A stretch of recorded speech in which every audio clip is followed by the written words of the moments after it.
أعوذ بالله من الشيطان الرجيم بسم الله الرحمن الرحيم تبارك الذي بيده الملك وهو على كل شيء قدير الذي خلق الموت والحياة ليبلوكم أيكم أحسن عملا وهو العزيز الغفور الذي خلق 7 سماوات طباقا ما ترى في خلق الرحمن من تفاوت فارجع البصر هل ترى من فطور ثم ارجع البصر كرتين ينقلب إليك البصر خاسئا وهو حسير ولقد زينا السماء الدنيا بمصابيح وجعلناها رجوما للشياطين وأعتدنا لهم عذاب السعير وللذين كفروا بربهم عذاب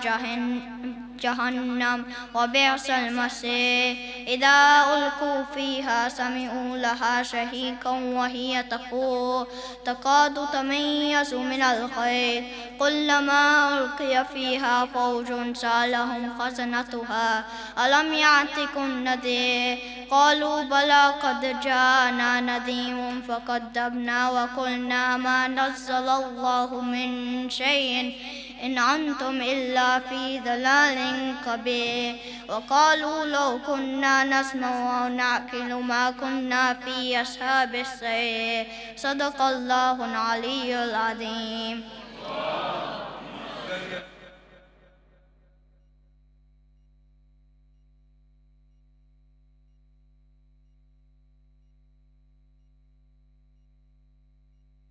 Thank you very much for that beautiful recitation. Brothers and sisters, the next part of our program is the main talk by Dr. Muhammad Asaria, who will be speaking to us about examples of socialist policies. Please welcome him with a loud salawat. Ala Muhammad wa al Muhammad.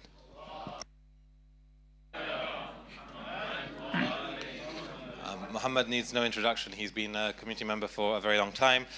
He works as an emergency medicine consultant for the NHS. He's also a trustee of 2 charities, BW Foundation and Lady Fatema Trust. Please welcome him again with a loud salawat. Ala Muhammad wa al Muhammad. Allahumma salli ala Muhammad wa ali Muhammad.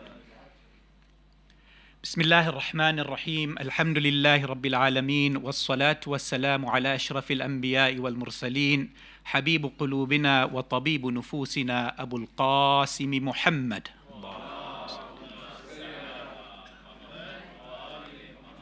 Brothers, sisters, salam alaikum. Thank you very much for coming to listen to the talk today. I think I mentioned to the executive committee some time ago that I'd like to speak at some point about this in Meffel, and they very fortunately gave me an excellent timing in that this topic, socialist policies, is very topical at the moment.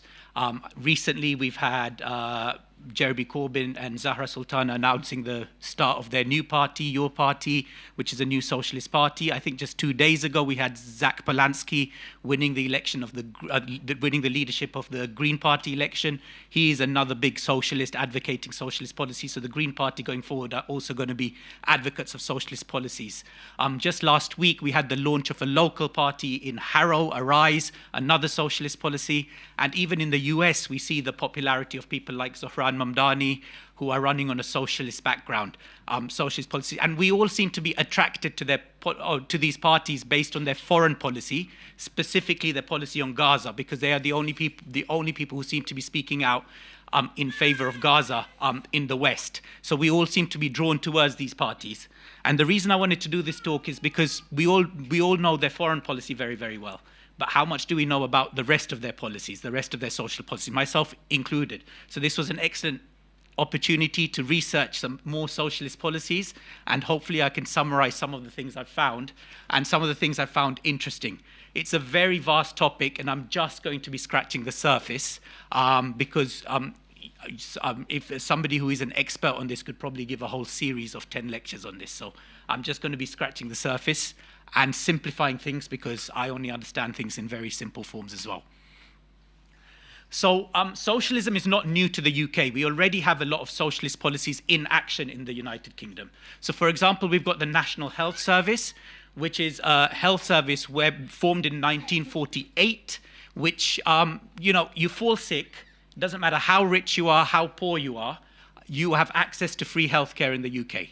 So you fall sick, you will be treated. You don't need to pay for it. As long as you are a UK citizen, you are covered.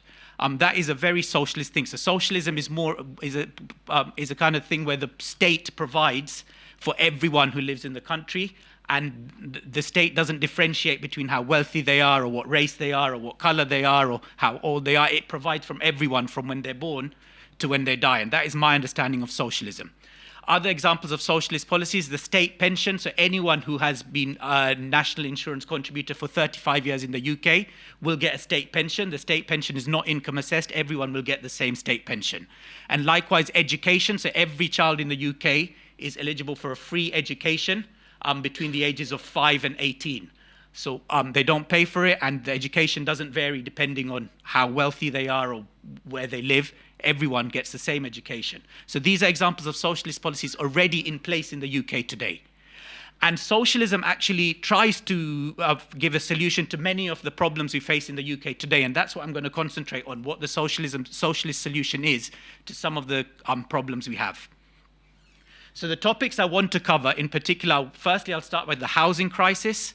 I want to mention the cost of living crisis, the benefit system in the UK, taxation, and then if we have time, we'll go on to immigration and foreign policy. Those are probably things that are very topical, but things that we probably already know, whereas the rest of them, for me at least, were very new ideas and new concepts. So let's start with the housing crisis in the UK. So at the moment, we have a problem with supply and demand. We have a massive demand for houses, and the supply just can't seem to keep up. And as a result of that, house prices have just skyrocketed. So just, I think, in Harrow, if we look at Harrow, maybe in the last 10 years, the price of a house has probably doubled. The average three-bed house was probably, 350,000, and now it's probably 700,000 in Harrow. So in the space of 10 years, house prices have doubled. We've also got a lack of social housing. So there's people who just can't afford anywhere to stay, and the state needs to put them in a house, but there just aren't houses that the state owns to available, because we haven't invested in building social houses. And when we did have social houses, we had the right to buy policy that Margaret Thatcher brought in, whereby anyone who'd been living in a house for a certain amount of time had the right to buy that house. And once they'd bought that house, we didn't reinvest that money back into building more social housing. So we've got a lack of social housing. So we've got a lack of places to stay. And we've got a lot of private investors buying houses. So now, because house prices have skyrocketed, doubled, ordinary people on an ordinary job can no longer afford to buy a house. They can't even afford the deposit anymore. The average salary in the UK is around 35,000 a year. Nobody on 35,000 a year is going to be able to afford a £700,000 house, or even a £500,000 house, ever in their life, unless they get unless something drastic happens and they get a lot more money. So basically, these houses that are really expensive are generally then bought by private investors. So people who already own a house buy it to try and rent that house, and they go to the bank, and because they have a lot of money, they're able to get a mortgage to pay for that house. So they're able to pay the ridiculously high prices with the help of the bank. And then they find somebody who the bank will not give a mortgage to, because they just don't have the money for the bank to give them a mortgage. They'll charge them ridiculous rent. So I think the average rent price in London last year exceeded £2,000 a month. So they pay that rent, and that rent is then used to pay off the mortgage. So if you're already wealthy and you can afford to get a mortgage and get another house, you're virtually getting this house for a massively discounted price, and then you suddenly own a £700,000 house. Whereas if you don't have the money, you're spending all your money on just paying for the rent, and you don't save anything, and you're never able to have a savings for a house. So the disparity between the rich and the poor is just getting more and more. The rich are getting richer, and not the poor, but even the average people are just not progressing, not able to own a house. And the problem with private investors, and even new houses are all made by private developers, is we have the example of Grenfell Tower, whereby we have private investors who build a house, who cut as many corners as they can to keep their costs down, because they are just interested in profit. And then they give their and then they provide the houses, whether they're social houses or whatever, to people who aren't very well off, who don't have a choice, who live in these houses.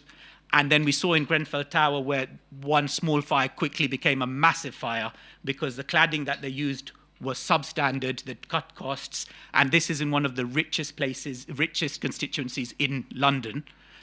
And as a result, we had almost 100 people dying. So that is the problem with private investors, where they're trying to cut costs and they do things for profit rather than for the good of the people.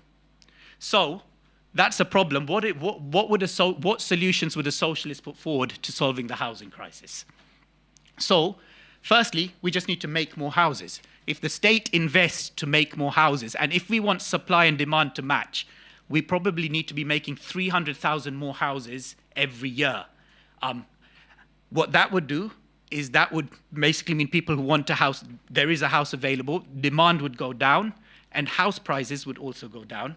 And as a result, more people would be able to afford a house. We mentioned rents being absolutely ridiculous. If you had the government putting in a policy where saying, actually, the highest you can charge for rent, your cap rent is maybe $1,000 a month, one, it would probably make it less attractive to private investors to buy to rent. And secondly, it would make, renting in London more affordable. If you're earning £2,000 a month or £2,500 a month after tax, and you're paying £2,000 of that in rent, you literally have £500, if even that, to survive, to live the rest of your life. So it's literally impossible now for somebody to earn an average salary in London and even just to rent a house. Again, to discourage people to buy to rent, you could tax additional property. So we already have stamp duty, and we already have a 3% surcharge on stamp duty if you're buying your second home or a third home. We can probably increase that. So why is it 3%? Why don't we increase that to 5 or 10%? And if it's a third home, increase it further. Fourth home, increase it further. Why do people need 5, 6 homes? It's just not necessary. So again, you would decrease demand, and as a result, you would bring the cost of housing down. So those are some potential socialist solutions to the housing crisis, amongst many others. But I'm going to try and keep it brief because I do want to try and cover a fair few topics. Okay, so the next thing is a cost of energy, a cost of living crisis. So again, we've got a situation. We've already spoken about how housing prices are going up, how rents are going up. But also, if you look at energy prices in the UK, energy prices have risen massively. So, for example, in 2021, the average household spent, I think, £750 a year on energy, whereas now, in 2025, they're spending £1,750 a year on energy. So we're talking about a more than 100% increase on energy. Likewise, food prices have gone up. If you just look at Harrow, I remember, 15 years ago, I could walk to Taste of Lahore and buy a kebab roll for £2.50. That same kebab roll from the same restaurant today probably cost me £10. So food price, everything has got a lot more expensive. But the problem is our wages have not risen to keep up with the cost of living. So our energy prices have gone up over 100%. Our wages have not increased over 100%. So we all feel a lot poorer. So those that were just about getting by before in 2021, now are struggling. They're just not getting by, and the state has to put extra money to help them get by. They're probably going to food banks. They're relying on charities for money. So a lot more people are just not coping. So the cost of living crisis is one of the biggest challenges facing the UK today. So now what does socialism, what is a fair way to address the cost of living crisis? So I think we have to look at this in multiple, in different points. So firstly, we spoke about the energy crisis, saying how energy prices have gone up. So energy prices have gone up. Generally, the war on the Russia-Ukraine war is blamed for the energy prices going up, although we never bought any of our gas from Russia, but other places did, and because that supply has gone down, there's more competition for the other supplies in the world, and that's why we are told that energy prices have gone up. But if you look at the top 20 energy companies, they have made, in the same period when I said between 2021 and 2025, they have made over £500 billion of profit. So why are the energy companies making so much profit, but yet the consumer is having to pay more than 100% increase in their energy prices? How is that fair? So you've got people who who are rich and have these gas prices getting richer and richer, and people who don't have being forced to pay more and more for their energy. So basically, what's the solution to that? A socialist solution would be, let the state take over these companies. Don't let people profit. Let the state runs the gas or the electricity company. They provide the gas and electricity to everyone, and they charge based on how much it costs rather than based on profit. And also, then you've got people who just cannot afford energy prices. So if the state runs it, then they can, charge a lot less to people who can't afford, and maybe charge a little bit more to those who have a bit more money. So you can charge energy based on income, and have a much fairer system, whereby everyone gets the energy they need. Nobody needs to worry about heating their homes or switching their lights on, and everyone is able to pay based on how much they earn. And so that's just energy. But if you look at social care, for example, we've got a situation where, when we all fear what will happen to us when we grow older. If we grow older and aren't able to look after ourselves and are in need of nursing homes to look after us, at the moment, the average price for a nursing home is £30,000 a year or something like that. Say if we need a nursing home for 10 years or 15 years, we're talking about £500,000. As in, I don't have that kind of savings. I don't know, other people may do, but most of people don't have that kind of savings. So we've got these nursing homes, and again, the shareholders, the directors of nursing home are taking home millions, whereas the carers who are actually doing the caring and that are probably on minimum wage, taking home £12.20 an hour. So we've got this very unfair scenario, unfair situation where people are benefiting from people's inability to cope. So again, what would the solution be? Let's nationalize social care. Let's take over these nursing homes, and let's pay the carers properly, and let's just like, so Jeremy Corbyn had this idea of a national care service, just like the National Health Service, where everyone is entitled to free social care, funded the same way National Health Service is funded by taxation, and everyone who needs it gets the social care that they need. They don't need to worry about how they're going to spend this £500,000 when they get older caring for them. So let's not, likewise rail, it costs ridiculous amounts for us to drive. It actually costs more to take a train up north than it is to fly. And how does that make sense? But yet these private rail companies are making billions again. Let's nationalize rail, gas, electricity. We spoke about water as well. Water prices are going up. And when we look at water, because these private companies just care about profit, they're not really worried about putting the money back in infrastructure or anything. So we've seen, because they're not upgrading their systems, they're quite happy just to dump all the sewage in our rivers and our seas with really no punishment at all. They'll still carry on charging us loads and loads of money, and they'll, fill their pockets with billions of pounds, whilst polluting our rivers, polluting our seas, and charging us,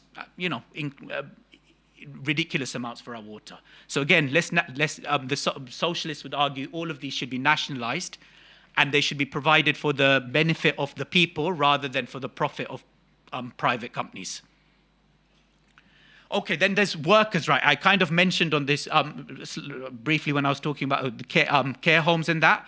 But we've got this concept of a minimum wage and a living wage, whatever you want to call it. But what is it, £12.20 or something an hour at the moment? Is that really?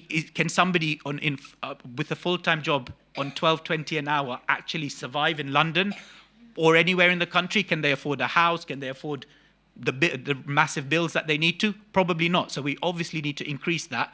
A socialist would argue that anyone in a full-time job should be able to afford their own home, maybe with help from the government, but somebody who is in full-time work should be able to afford to own a house. And that is a multi-stage approach where we bring house prices down and we also bring wages up.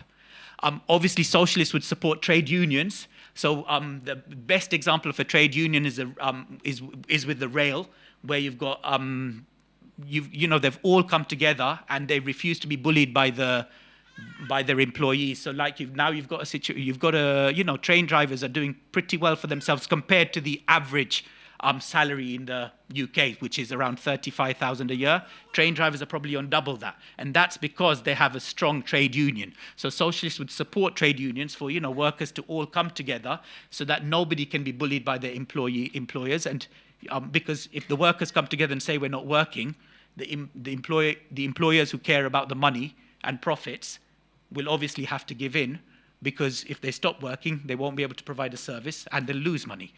So supporting the trade unions, then wage growth. So again, it should be legislated that wages should be growing in line with inflation, and inflation shouldn't be made up by people with vested interest. Inflation should be accurately defined independently, and it should be legislated that if the cost of living is gone up by 10%, wages should go up by 10% as well. It doesn't make sense for wages to grow slower than what it costs to live. Now, sick pay is another big thing. So at the moment in the UK, if you're off sick from work, most people, if you're working and you're off sick, you get paid nothing for the first 3 days. And thereafter, I think you're eligible to £118 a week, which really is not enough to survive. So people who are just about surviving in work, if they get sick, they are, no longer able to survive. They will need,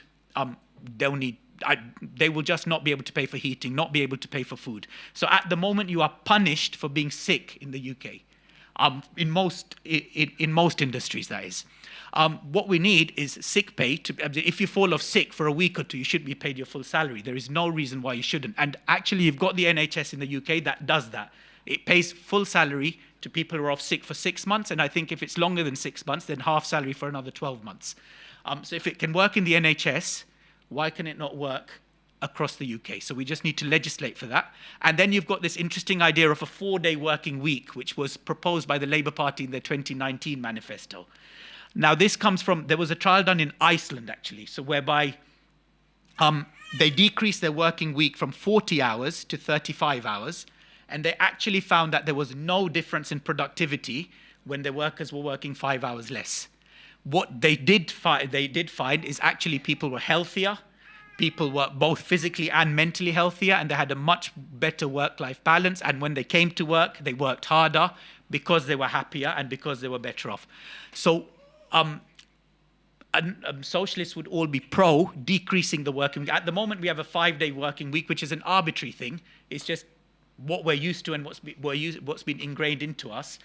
There is no reason why we can't decrease that. And actually, if you look at what COVID did to us, as in we have this concept of working from home now, which is pretty much decreasing the number of days that people need to come into the office and probably decreasing the number of days people work. And what we found is productivity didn't actually decrease, which is why they didn't return to a office-based system where people come in 5 days a week.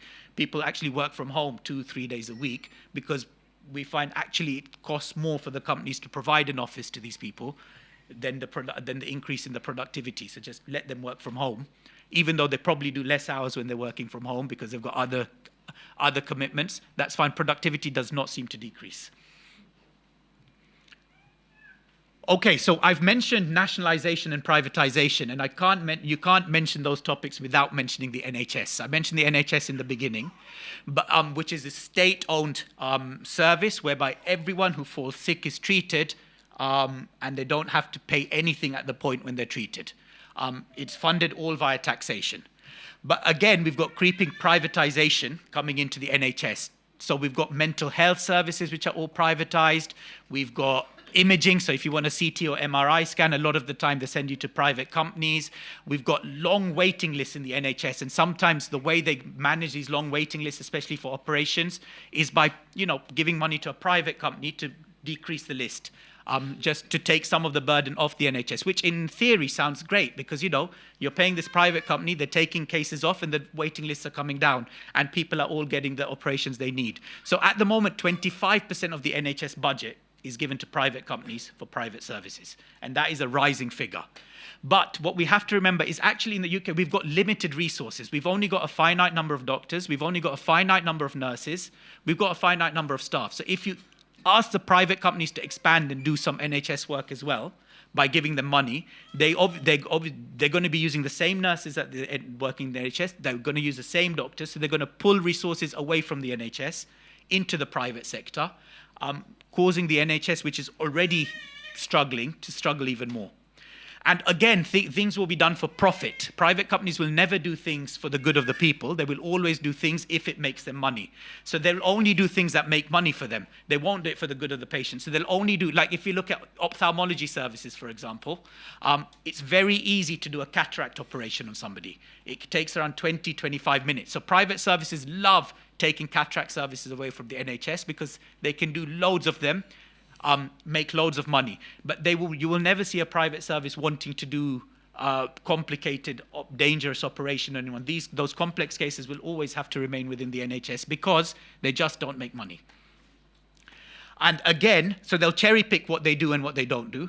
And again, if there's a complication to the surgery that's done in the private company, what's going to happen to the patient? The patient will end up in the NHS. There will be no penalty to that private company for that complication.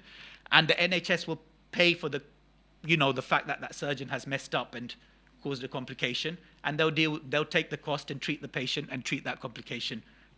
Doesn't matter how bad it is. If the patient needs to go to ICU, it could come up to thousands, hundreds of thousands of pounds. So again, and we've mentioned social care. I've mentioned dentistry here as well, which is almost now privatized because it's impossible to see an NHS dentist. And if you do have an emergency tooth problem, there's really nowhere to go anymore unless you go to a private dentist, and they will probably charge you a few hundred, which everyone just cannot afford. So if you've got severe tooth pain and you cannot afford to pay a dentist, you do see people now just pulling their own teeth out at home, which I would definitely not advise, because that will probably cause more complications than solve. But that is a situation we're in at the moment. So that was the NHS. I wanted to say a few words on the benefit system in the UK. So at the moment, we've got a benefit system whereby people who can't work for whatever reason or can't afford get benefits, and the idea is this benefit should be able to make them get by. However, it's very bureaucratic. The number of forms you have to fill out is crazy. The number of different kinds of places you have to claim your benefit from is crazy. And if you fill one form out incorrectly, they just stop your benefits. And these are people who are not coping. That's why they need the benefits. And if your benefits are stopped, they're put into a situation whereby they're just not managing anymore. So what is the solution, or what is this? I'm just going to talk about one potential socialist solution. And this is, so Zach Polanski, the new leader of the Green Party, is very for this universal basic income, idea of universal basic income. So what this says is actually, you know what, let's say everyone needs £1,000 a month to survive, bare minimum. So you know what, let's just give every adult over 18, doesn't matter how rich they are, let's just give them all £1,000 a month. And let's give every child who's under 18 £500 a month. So if we did that, that would cost the state £750 billion a year, because that's how much it would be cost. But what we have to say, you see, is a lot of these people are already in work, and a lot of these people are already on high tax brackets. So if somebody's already paying 45% tax on their salary, you give them an extra 1,000, you're actually going to get £450 of that 1,000 back every month via taxation. Whereas if somebody is not getting anything, and not able to work at all, they will be keeping that full £1,000. So you'd probably recuperate 200 to 300 billion a year via taxation.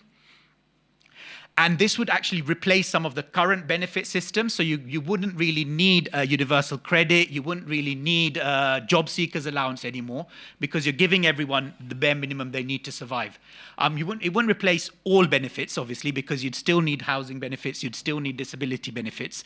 But it would replace a fair few benefits already. So that would probably recuperate some more money.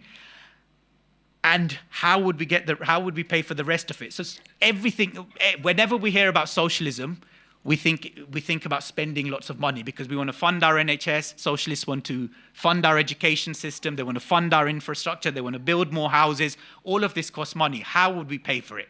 We have to remember we are one of the richest countries in the world. We are the 6th richest country in the world. So the money, we do have the money in the country. It's just about how do we get the money. And how we get the money would be via a fair taxation system.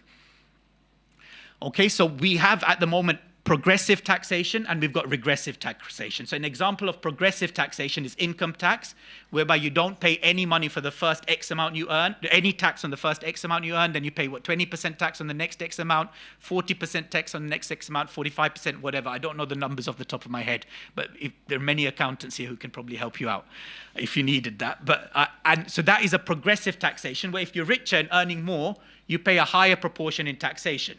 And that is, something that socialists would support because it's fair. If you're richer, you're earning more, you pay a bit more. And then we've got regressive taxation. So examples of regressive taxation in the UK are VAT, where you pay 20% tax on everything that you buy. So say you've got two people, one earning 2,000 a month and one earning 4,000 a month. Both live exactly the same lifestyle, spending 2,000, their expenditure is 2,000 every month. The one earning 2,000 a month is paying 20% tax on 100% of their income. The one earning 4,000 a month is paying 20% tax only on 50% of the income, because the other 50% of the income is untaxed in the bank. So things like VAT hurt people who are poorer more than people who are richer. So that is an example of regressive taxation, and that is something that socialists would be against.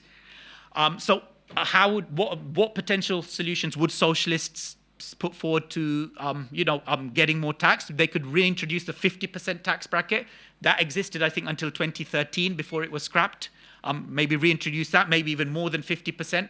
The Green Party keep talking about this 2% annual tax on assets over £10 million. So if people own assets over £10 million in the UK, we should probably tax them 2% every year on all their assets. I mean, they're owning, and that actually, if we did that, we would probably get, I don't know, if it was 50 billion or something back via taxation. Then you've got, we need to tax income from wealth at the same rate as we tax wages. So at the moment, if I go out to work and I earn a salary, and I earn a good salary for I'm in the top bracket, I'm paying 40%, 45% tax on what I'm earning.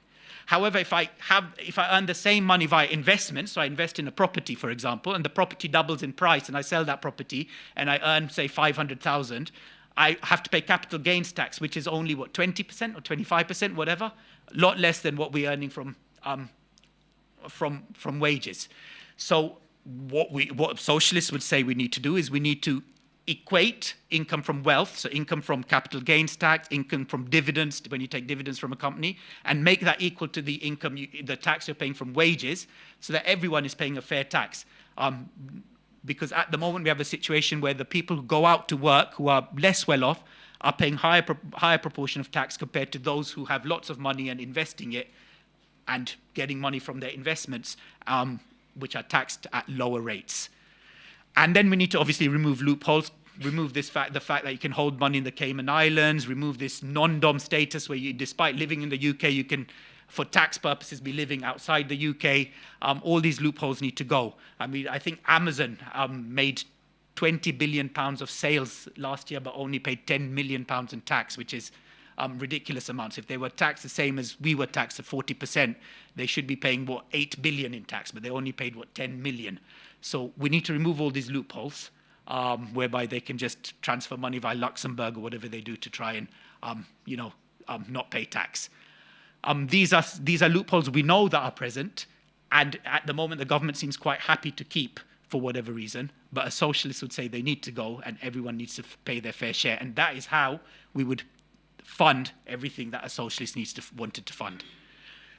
Finally, I just want to quickly mention immigration, because this is quite topical at the moment. There's a lot of talk, especially from the rising right-wing situation we have in the UK, whereby we're talking about stop the boats. It's the reason that we have the NHS have long waiting lists, the reason that we don't have space in schools, the reason that houses prices are going up are all because of immigrants. All these people coming illegally to the UK, taking our houses, using up NHS resources. And that is the argument that is being portrayed to us every day on our TV screens. So how would socialists address that? So firstly, if we look at the numbers applying for immigration in the last year in the UK were just over 100,000. Whereas if we look at Germany, France, Italy, Spain, our neighbours, they all have higher numbers of people applying for immigration. Okay, so actually less people are coming to the UK than are coming to our neighbours. We currently have 500,000 refugees in the UK. However, if we look at Lebanon, for example, Lebanon have 3.5 million refugees. And if you look at Iran, Iran has 1.5 million refugees. These are poorer countries than us, but they have far more refugees than us. So actually, the amount of people coming to the UK is not as high as people say. The people who do come to the UK come so out of desperation, and the reason they come, it's not that the whole world, everyone just wants to leave their country and come to the UK. That's what we're told by Nigel Farage and co. The reason people come to the UK, they're first desperate, so they want to leave their country they live in because they're at risk of persecution. And they come to the UK because they have some sort of attachment to the UK. So they either know somebody already living in the UK, or they speak the language, and that's why they want to come in the UK, because they speak English and they can integrate with the society. People don't randomly say, oh yeah, let's go to the UK. I don't think the figures accept that. So what is the solution? So first, that's how we would argue against the right wing in terms of that their narrative is wrong. But what is the solution? I think everyone wants to stop the boats. The boats are, run by these smugglers who are taking crazy amounts of money off desperate people to try and get them into the UK. Everyone would want to stop the boats. I don't know anyone who say, yes, we need to keep the boats coming. How do we stop the boats? Well, we need to just make safe routes for people to come to the UK to claim immigration. There is no way for someone in Sudan or Eritrea who are facing persecution to come to the UK other than via these, dangerous routes. There is no safe routes. We made safe routes for people in Ukraine when there was a crisis there, and rightly so. We're in the process of making safe routes for people in Afghanistan, because these are people who worked for the UK army as either translators or drivers for 10 years whilst the UK army were fighting the Taliban. And as soon as the UK army left, obviously because they were helping the UK army fight the Taliban, you can imagine what's going to happen to them if they stay in Afghanistan. So we've made safe routes for those people to come to the UK. Why are we not making safe routes for everyone to come to the UK and apply for immigration? Why is it taking months to years for immigration applications to be processed? And in that time, we're having to house them in these hotels, which are not really hotels, they're more like prisons, and they're living in rubbish conditions, but we're having them to, until their immigration status is processed, we're not allowing them to work, we're not allowing them to do anything. Why don't we allow them to work? Why don't we process their immigration status quickly, and if they are eligible to stay in the UK, let them work, let them get integrated into the UK. These are all generally people of working age. They're not like the UK population, which is mainly elderly, unable to work. These are people who can work, and we have lots of, we have a need for more workers. It's not like there are no jobs in the UK. There is plenty of need for people in construction. There is plenty of need for people working in hotels, in restaurants, in the NHS. There is a need for people, and these are people of working age. Let them work and let them support themselves, as in give them that opportunity. And if they do need support, we should absolutely support them. But if they do want to work, then why are we not letting them? And we've got the example of, immigrants coming from Uganda back in the 1970s, whereby these people were let into the UK by a then conservative government, and they were allowed to work, and they are now, fully contributing to society. Most of them are in work, paying taxes, and contributing to the UK society and benefiting the UK society. Why are we not letting all of these people who are coming to claim asylum to the UK, let them work, give them asylum, let them work, and let them contribute to society? So it would, that is how a socialist would argue we would solve our immigration problem, as the right would call it, which is not really a problem. Okay, I've got a slide on foreign policy, but I think it's already 9 o'clock, and I think we all know about socialist foreign policy. So other than all I wanted to say here is I've been asked to announce that tomorrow there is another demonstration organized by the Palestine Solidarity Campaign in London. So please attend. I can't remember where the meeting spots or anything are, but please do find out on the internet. And if you do want to, there is a group from the Brent and Harrow Palestine Solidarity Campaign are traveling together. If you do want to join them, they have various meeting points in Harrow. So just find out. I think Mariam's got all the details. And she can give them to you if you are interested. Thank you very much.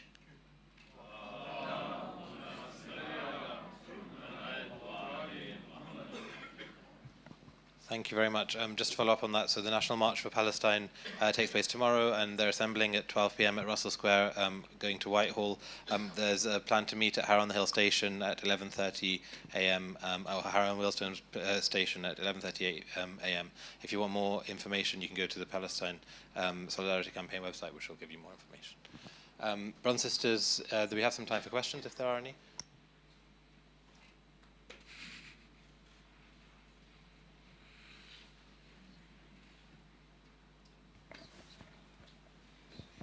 Assalamu alaikum, Muhammad. Thank you for that. Muhammad, in your earlier slides, you mentioned rail. You mentioned a couple of other examples where nationalization was key. It felt like you were under the assumption that the state really cares for the people. And what happens when the state doesn't care? And I think we saw that with social housing being lost under Thatcher's government. So as idealists, it doesn't sound like a long-term thing. What happens when a government comes into power that genuinely doesn't care for the people? And I think we've seen that over COVID. My second question was, what is the role of enterprise in a socialist system? And do we have any examples in the world of enterprise working with state to serve the people? And I think an example that I've heard, and I was wondering if you had more details on it, was health tourism in South India, Trivandrum, where it subsidizes the cost of healthcare for the people. And maybe the Canadian health system as well, where they work with private providers, but I'm not sure. So I was just wondering, what is the role of enterprise within a socialist system? And are there examples of it working well to serve the people? And what happens when a government simply doesn't care? Okay, so the first question, answering the first question first. So what happens when a government doesn't care? I think that's probably what we've had in the UK for the last, I don't know how many years. We've had these capitalist governments that just don't care. I think the whole purpose of my presentation today was trying to see what a socialist government would bring. And the whole point of a socialist government is it is a government that does care for its people, and it feels like it has a duty to provide for its people. That is what my understanding of a definition of a socialist government is. Now, I do agree with you that you can have a socialist government that makes all these changes in 5-10 years, and then they're voted out, and you have another capitalist government, but that is what a democracy is. But ideally, if you have a socialist government and it works for the 99% of the individuals and everyone is living a comfortable life, you would hope that the 99% of the individual would keep a socialist government in place and wouldn't change for a capitalist government who doesn't care. But looking at the situation in the UK at the moment, I think it's quite frightening with the rise of Reform, who have a leader, Nigel Farage, who really literally doesn't care about the UK. He was in the US asking them to impose sanctions on us just the other day. So, yeah, I do share your fear, and I think things are going to get worse before they get better in the UK. The second question is going to be, when you say enterprise, do you mean what, like private companies? Yeah. Yeah. So I don't have any examples off the top of my head of where private companies do work. I do know that in the UK we have loads of private companies. So I mentioned in the NHS where we have all these private, and some of them you could argue some of them do work because you have all these private companies taking over operations from the NHS that they do meet their targets, they do their number of operations, and they do bring waiting lists down. But in my experience, whenever I've seen, firstly they always care about profits, and rather than people, and rather than the population. And secondly, what was I going to say? So first, they care. Yeah, I'm sure there are examples where they work, but I can't think of any in the top of my head. And I'm probably not the best person to tell you international examples either, because I don't know much about the rest of the world. But maybe there are people in the audience who can help me out.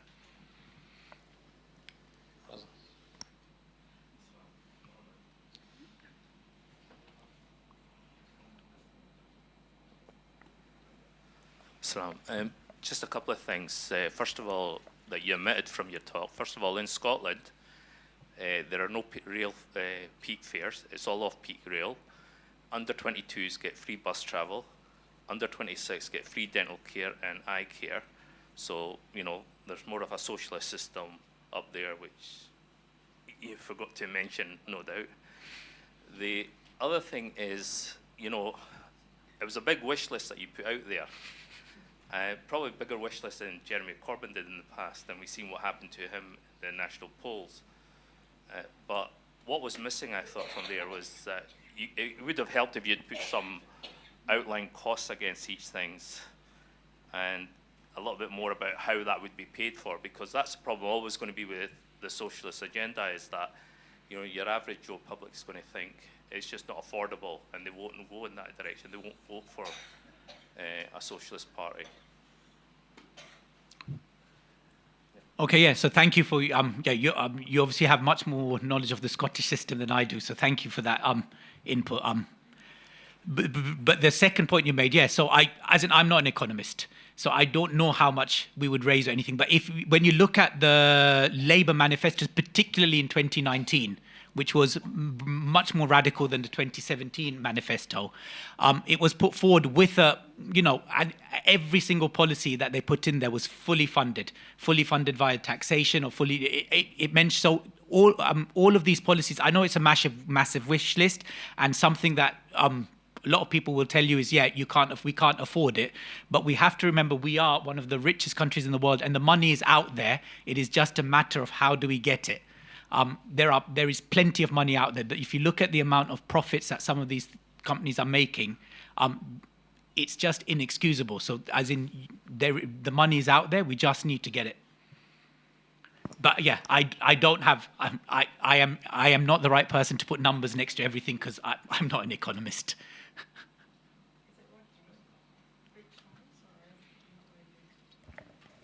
Thank you very much, Mohammed. It was a great presentation. But I think the big thing about what people worry about, the cost of socialism, is that they don't ask the other question. What is the cost of the system as it is now? That's the question. We need to flip that question and ask that question. At the moment, I know lots of young people, just because I'm politically active, and political parties tend to have lots of young people. Young married couples, they're still living in shared accommodation, which is not suitable for having children. So I am guessing by the time my children are adults and working age, they're probably going to be working until they're 90. So these are the things that we need to think about. Most people can't afford housing. These are unless they've got a bank of mum and dad. And when I say people can't afford housing, these are people who have good degrees, have got good jobs, but housing is so expensive that it's unaffordable. So for instance, as an example, what I would say, in the house that I live in, I have 2 neighbors. The neighbors are retired bus drivers. The joint income of myself and my husband is much higher than a retired bus driver, but that's the only house we could afford in Harrow. So this is, in 20 years, this is how much it has changed. And people are not able to carry on with their lives. And people who say socialism doesn't work, they just need to look across the continent. In Norway, in Sweden, people pay much higher rates of tax, but they're much happier. They have much more fulfilled lives.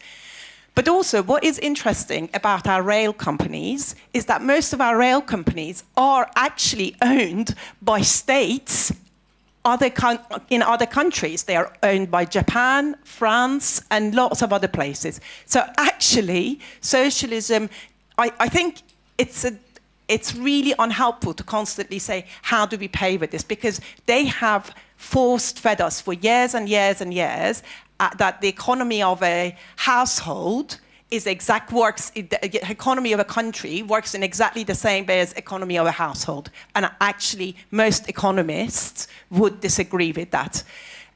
So what I would ask, I'm sorry, it was more of a comment than a question, but I would ask people to ask the other question. We need children in order for all of us sitting here to have pensions. Because unless the young people have children, we're not going to have pensions. We are all going to have to work until the end of our lives in order to be able to live. So unless you want you can carry on with the system as it is, but unfortunately, the consequence is we would all be working to our graves, and I don't think anyone would like that. Thank you. Thank you. Do you have anything to say, Jawala? Assalamu alaikum, Muhammad. It's good to hear your presentation. You know, when you look at the political system, whether it's the Conservatives or Labour parties, they've tended to use the politics of fear to drive populism of whatever kind, right? Whereas what we need is the politics of justice, right? And I don't think British society has been just through aristocracy, and in recent times through accumulation of wealth, whether it's corporations or whatever. So how do you see it? The transformation will only come in if there's a fundamental transformation towards a system that's just, right? Rooted in justice, right? And if you look at the challenges we're going to face, whether it's through climate changes or technological things, concentration of wealth isn't going to go away. So I would like to hear your thoughts on getting rid of the vestiges of aristocracy or accumulation of wealth in multinationals. No, thank you. So the only solution I can see is if we, start for a grassroots mobilization and we put in place a socialist government. That is the only way I think we will have a just system. And I had promised everyone that I wouldn't try and persuade people that socialism is the only answer, and this was more of a, just find out what socialism is as opposed to me selling it to people. But at the moment, we have a very unjust system. I think the system is going to get even more unjust because I honestly, at the moment, looking at the opinion polls and everything, it very much looks like we're going to have a Nigel Farage-led reform government in 3 or 4 years' time. So I think the system is going to get more unjust. And so we need to be ready to have a counter argument, counter narrative, as to what the problems are in this society, the fact that people are just gathering more and more wealth at the expense of the workers and the average people who are just getting poorer and poorer, and we need to, and the 99% basically need to get together and revolt against the 1% to put in place a socialist government. And we do have movement starting in the UK. So we do have, like I said, Jeremy Corbyn and Zahra Sultan have announced the start of this Your Party. They've already received, what gives me hope is the fact that they've already got 800,000 people in the UK who have signed up saying we're interested in joining your party. So there is an appetite for socialism.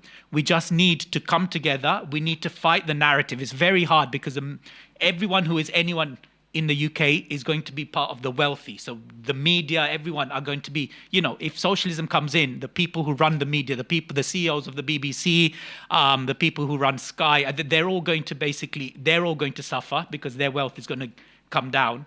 And it'll be the average Joe in the street who really doesn't have a voice who's going to benefit. So we need to somehow, counter that narrative. And we need to mobilize from the grassroots. We need, local action, national action, everything. And we basically need to put a socialist government in place. The best example I can think of is Zohran Mamdani's campaign in New York City, whereby he's literally on a socialist platform gathered loads and loads of support, despite everyone being completely against him. And he's fought that narrative, and his team have fought that narrative superbly. And it looks like he's going to be the next mayor of New York City. Thank you. There are quite a few other questions, but I know time's running short. We're going to try and take as quickly as possible. Try and keep them short if possible, and the answers short as well, please. Fatema. Okay. Assalamu alaikum. Muhammad, thank you, first of all. I'd love to discuss all your points with you. And I know you're not here to convince us otherwise. But if I give you an example, we're actually gone too far in the system. And a lot of these social policies, although they may be fair and just, is going to have a huge economic shock that will affect even those who are really not well off or struggling at the moment. You mentioned an example. I just want to give you one example, if I may, and it's not a question, but just something to think about. Okay. For example, I work in the property market, right? Okay, so I know what's happening to putting stamp duties up and putting the cost up. It's driving landlords away to sell properties. It's actually having an impact where it's removing rental properties, okay, because they're no longer on the market, right? Okay, and then that's actually removing people to go into other properties where there's less supply, because you've already said there's less supply, and that's raising the rent up. That's just one example. So the point I'm trying to make is all these policies are great, right, in terms of they sound fantastic, but the economic shock and the impact it has on those people is huge. So what I would say is that all these policies really need to have an impact assessment, because nobody is going to believe socialist policies unless they're properly economically impact assessed. Otherwise, we're going to have a problem. And I speak from personal experience, the impact it has on the rental market. No, thank you. I think that was more of a comment, and I thank you very much for that. You mentioned that it's possible that reform may win. I mean, do you think that it might turn into an authoritarian, like fascist type of government, in that, like, he'll abolish, like, the Human Rights Act or Equality Act and other things like that, like, and our freedoms will be reduced a lot, and our rights as well? So I honestly don't know is the answer to that. I think that's exactly what he's saying just now, and that's what scares me. The fact is he's just like another Trump. He's really unpredictable. Nobody knows what he's going to do. Firstly, I don't think he cares about the UK at all. I don't think he pays tax in the UK. This is somebody who literally is in it just for himself, and he sees an opportunity, and he just starts making racist comments, and for some reason the media just give him a massive platform and big him up, and that's how he's got his popularity. So I don't know what he's going to do. That's what he says he's going to do. He says the UK should leave all of these. I don't know if that's legal. I don't know if there will obviously be legal challenges to all of this when he tries to do it. I don't know if they'll be successful, and I don't know what other crazy policies he's going to bring. But yeah, the answer is it's the thing that fears me most is he's just very unpredictable, and I don't think he cares about the country. He cares more about himself.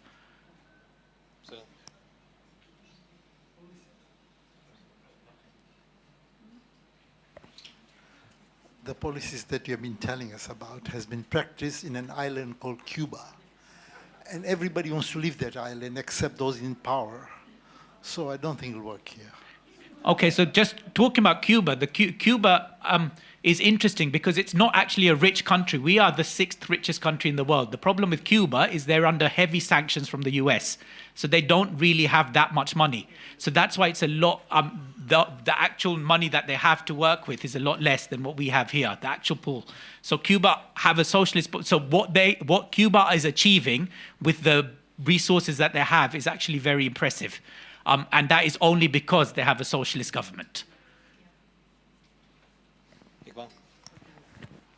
Thank you, Muhammad. Of course, this is a big and detailed discussion to be had on these things. Yeah?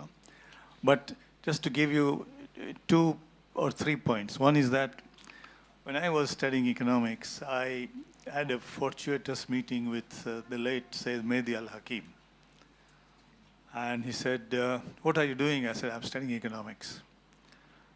He said to me, you don't need to study. Let me tell you what economics is all about. I said, okay.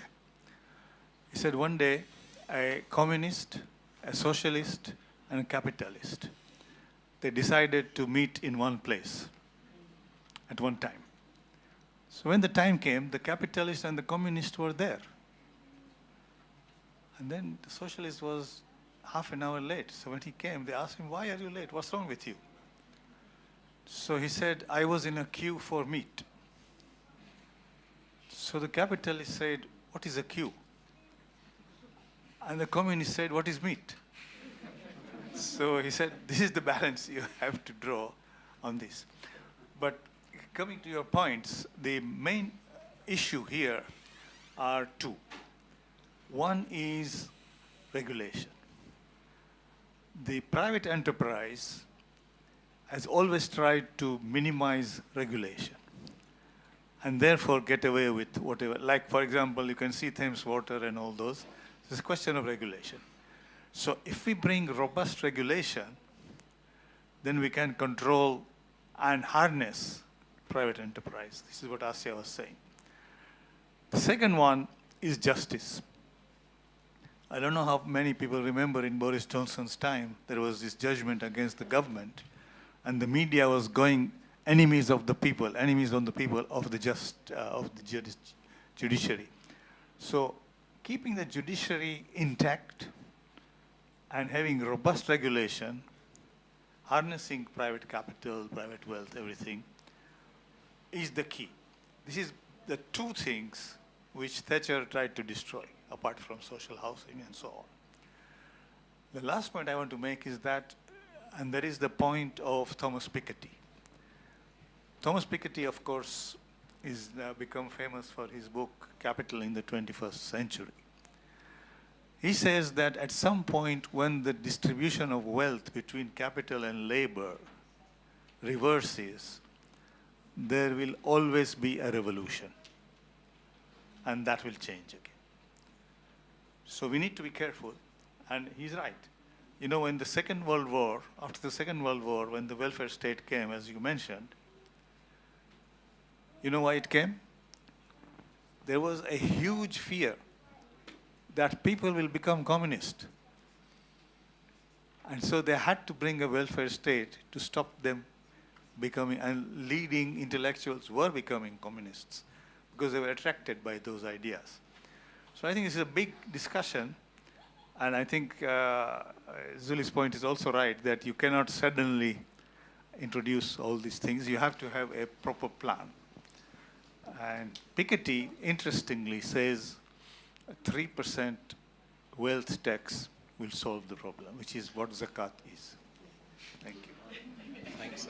We're going to take two final comments or questions, and then we're going to end, if that's okay. One from the lady side, one here. Just press the button so the light goes off. And then just wondering, with the whole socialism as a social process, it was designed by Marx and Engels to be a slow revolutionary process. With the current UK political system of the Fixed Election Terms Act, which mandates an elections every 6 years as a convention, how do you think socialism would work in the modern landscape when a lot of people are already fearful of socialism because they liken it to communism a lot? So how socialism would work? Firstly, socialism needs to win the arguments. We need to convince people that socialism is the way forward and get a socialist government elected. And then when a socialist government is elected, we need to make sure that everyone is well looked after so that they keep the socialist government in power. I mean, that's the only way a socialist government would work given today's political system. But the hardest thing, I think, is going to be to win the argument, because socialism basically like I said, everyone who is anyone in the UK is generally of the 1%, and socialism, you know, will make the 1% not poor, but not as rich as they are now, and it will make the 99% better off. Thank you. One last question, comment. Thank you, Dr. Muhammad, for your speech. I saw you never had this policy in your foreign policy section. That is why I'm mentioning my following statement.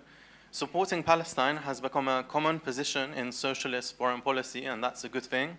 But what's missing from the conversation is support for the nation that's supporting the liberation of Palestine, which is the Islamic Republic of Iran. If we truly stand with Palestine, we should also advocate for lifting the sanctions on Iran, not only for humanitarian reasons, but because Iran has played a key role in backing the Palestinian liberation movement from the beginning. To support Palestine, we must also support Iran. And in order to do that, we must advocate for the removal of the economic sanctions as a vital matter, because sanctions hinder Iran's efforts to liberate Palestine. Please, I ask you, because it wasn't mentioned, please advocate in your policies and with your conversations amongst your political peers and on your speeches to also include more about the importance of removing the economic sanctions against Iran. This will help Palestine as well. Thank you very much. Thank you for that. Thank you. Thank you for that. Thank you very much. Please can we have a loud salawat to Muhammad and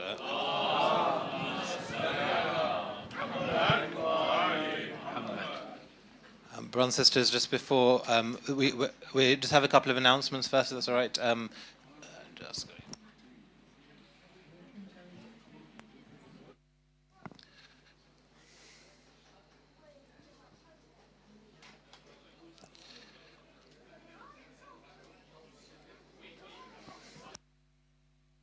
Just a couple of announcements, brothers and sisters. We are on Tuesday next week, we'll be having our Milad al-Nabi program. The program begins at 7 o'clock with dinner, followed by Maghribain Salah, Quran recitation by Qari Mustafa al-Nasiri. We then have Nasheed recitation by Hassan Rasool, and the main talk by Imran Ali Panjwani. The next week, we will be having Dr. Yasmin Al-Asadi, who will be speaking to us about ADHD, Too Fast, Too Furious, and we continue with the rest of our regular programs through the week. Brothers and sisters, before we finish, we're just going to Muhammad wa ali Muhammad salawat.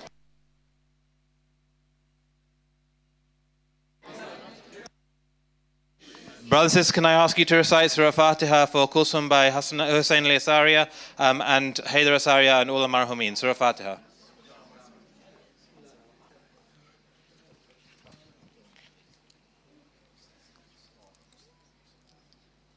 Brothers and sisters, before we end, we're going to have a short talk by Jawad Kaki, who's a long-term supporter of the Salam Center. Please welcome him with loud salawat ala Muhammad wa ali Muhammad.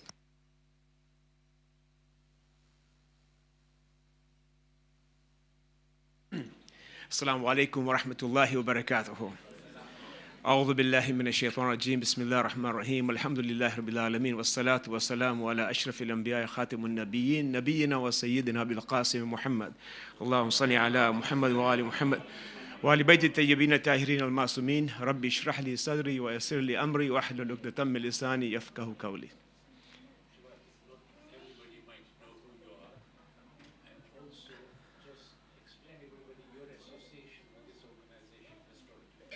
Yeah, inshallah.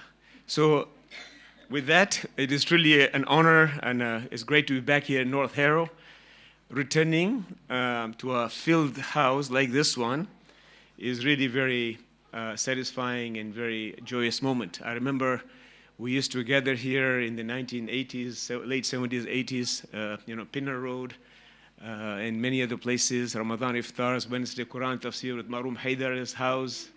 This community has come from a long way. So returning to a filled house like this after more than 40 years is moving and also very inspirational. And I'm very deeply encouraged. I used to live in London, then I moved to Bletchley with a family. I went to move out. So I think I left United Kingdom on September 13th, 1985. So it's almost like 40 years next week or so. I was in the United States, yeah. So I'm deeply encouraged by the commitment and dedication and the perseverance of all those who have built, sustained, and continue to grow this vibrant community. Right? What attracted me to Sikkim, Shia Ethno-Ashari community of the Middlesex, now it's called the Salam Center, I guess. I know it like Sikkim or Mefele Ali as it became in the 1980s. And what continues to keep me connected, believe it or not, many of these programs in this background, we use your videos for our programming. And the last one I used was Dr. Munzila Raza, who had spoken recently about it. So we use that. What attracted me and what keeps me connected are three things. One is spirituality, right?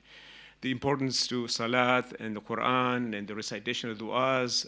It's great. We use a lot of the material that's been created by Shia Ashnashi community of Middlesex over the years.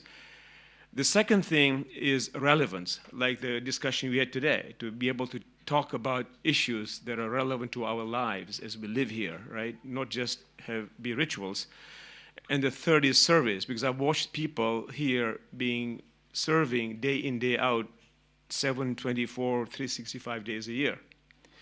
And in fact, I was talking to Nizar earlier. If you look at the present-day madrasas, the Shia Ethno-Ashari madrasas around the Western world, if I'm not mistaken, I think it was Nizar and his team that started in Ruislip, and that model has evolved and has developed and has been adopted all over the Western world and beyond. And we continue to benefit from it. Now, rituals are important, but the rituals alone are not enough. These rituals must carry meaning, they must carry context, and they must be relevant to our times. Because our faith is not static. Technological advancements, social changes, global challenges require us to continually evolve while remaining, they will continue, but we must remain anchored in our timeless values. And there are many values, and there's not enough time to talk about it. But one of the values is diversity. You know, the people who formed Sikkim always value diversity. We didn't define ourselves as belonging to a particular ethnic community or so. And valuing diversity was central in the 1980s, and it is even more urgent today. Because I can see, for example, in Seattle, you know, we have a very diverse community of Iraqi, Iranis, Indians, Pakistanis, Afghans, you name it, local people, native people, including South Koreans, for example.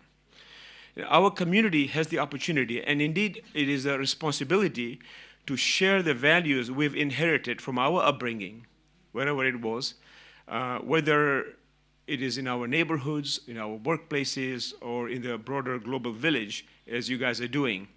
We're called to invite people to actualize their potential in the service of humanity, all while we seek closeness to Allah subhanahu wa ta'ala. Another strength of Sikkim has always been its leadership. Over the decades, I've watched many people, those who have guided these organizations, have always done so with integrity. I'm not aware of any scandals per se.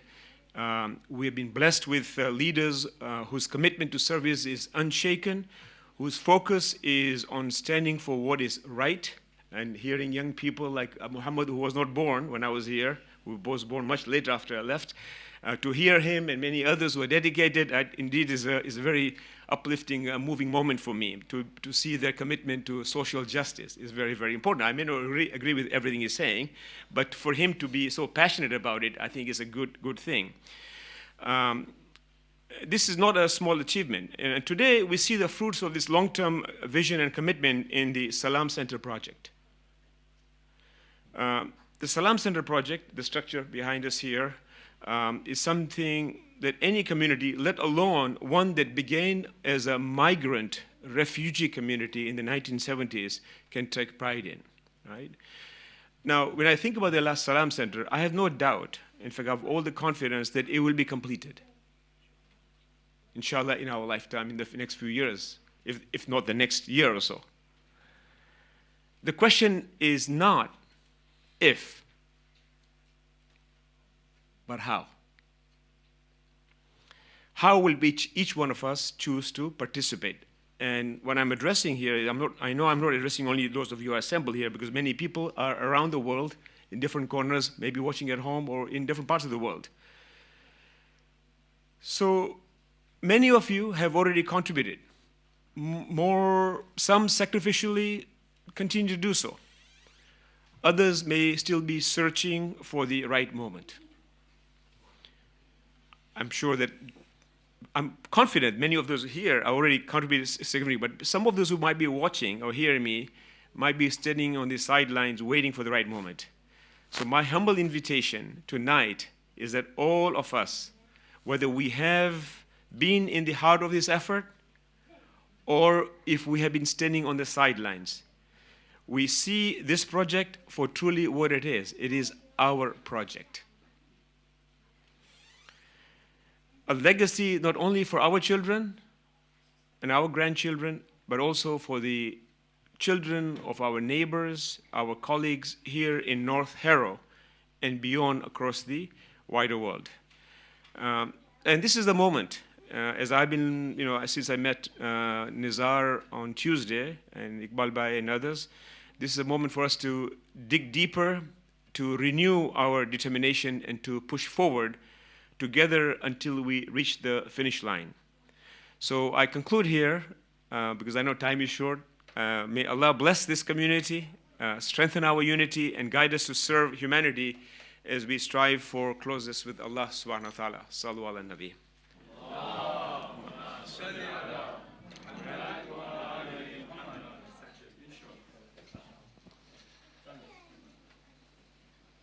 Thank you very much. Brothers, just a reminder that our programs continue. Next week we'll be having Dr. Muhammad Asaria, who will be speaking to us about ADHD, Too Fast, Too Furious. And on Tuesday, 9th September, we'll be having our Milad Nabi program, beginning at 7 o'clock with dinner, followed by Maghribain Quran recitation by Qari Mustafa al-Nasiri. We'll be having Nasheed recitation by Hassan Rasul, and the main talk by Dr. Imrani Panjwani. Just to also let you know about the Husseini Madrasa team, it was mentioned just now by Jawad Khaki. The the team is looking for teachers to help with the with teaching during the Sunday madrasa programs. If you'd like to volunteer, please do contact one of the Husseini Madrasa team. And if you'd like to enroll your child, again, there's a waiting list from September. So again, please contact the madrasa team or use the QR codes on the screen. Salawat ala Muhammad wa ala Muhammad.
attended to sugar.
This one.